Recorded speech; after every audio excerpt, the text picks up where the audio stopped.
அதிகாரம் 16ஆம் வசனத்தில், குருடரை அவர்கள் அறியாத வழியிலே நடத்தி அவர்களுக்கு தெரியாத பாதைகளில் அவர்களை அழைத்து கொண்டு வந்து அவர்களுக்கு முன்பாக இருளை வெளிச்சமும் கோணலை செவ்வையும் ஆக்குவேன். இந்த காரியங்களை நான் அவர்களுக்கு செய்து அவர்களை கைவிடாதிருப்பேன்.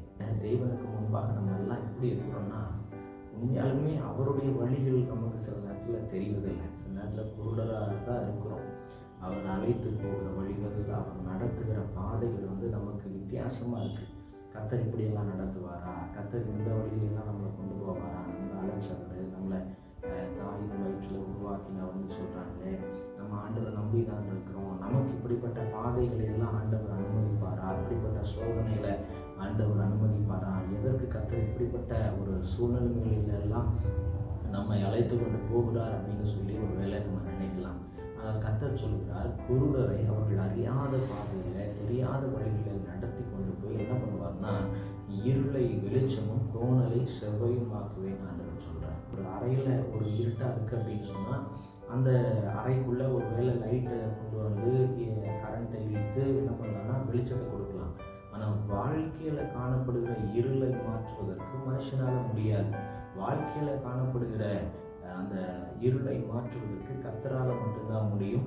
அவர் சொல்லுகிறார், நான் என்ன பண்ணுவேன்னா, அறியாத வழியில் நடத்தி அவர்களுக்கு முன்பாக இருளை வெளிச்சமும் கோணலை செவ்வையுமாக்குவேன் என்று சொல்றார். உங்கள் வாழ்க்கையில் காணப்படுகிற இருளை, உங்கள் வாழ்க்கையில் காணப்படுகிற கோணலான வழிகளை கர்த்தர் நேராக்குவார். கர்த்தர் உங்களுக்கு அற்புதம் செய்ய காத்திருக்கிறார்.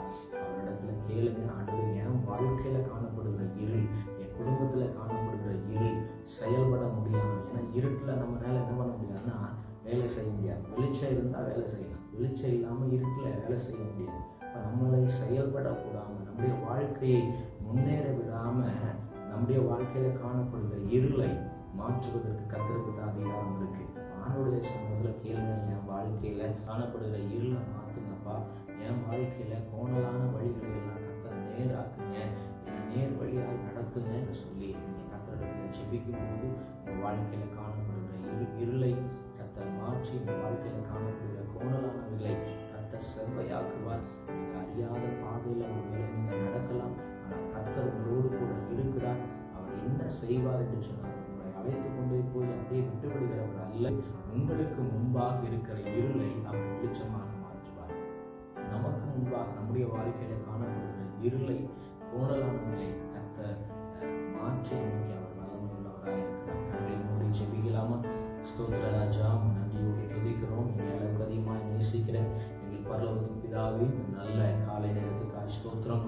இது அறியாத வழியிலே நடத்தினாலும் பிள்ளைகளுடைய வாழ்க்கையில காணப்படுகிற இருளை கர்த்தர் மாற்றி போடும்படியாக ஜெபிக்கிறோம் ஐயா. ஆண்டவரே, எமக்கு ஸ்தோத்திர தகப்பனே, எல்லா கோணலானவைகளை செவ்வையாக்கும்படியாக ஜெபிக்கிறோம். ஆண்டவரே, எமக்கு ஸ்தோத்திரம். ஆண்டவரே, எமக்கு நன்றி. இந்த கரத்தில் தாழ்த்தி ஒப்பு கொடுக்கிறோம். ஒவ்வொருவரையும் பொறுப்பெடுத்து பாதுகாத்து வழி நடத்துங்க. எல்லா துதியும் கனம் ஒருவருக்கே செலுத்துகிறோம். இயேசுவின் நாமத்தில் ஜெபிக்கிறேன், ஜீவனுள்ள நல்ல பிதாவே.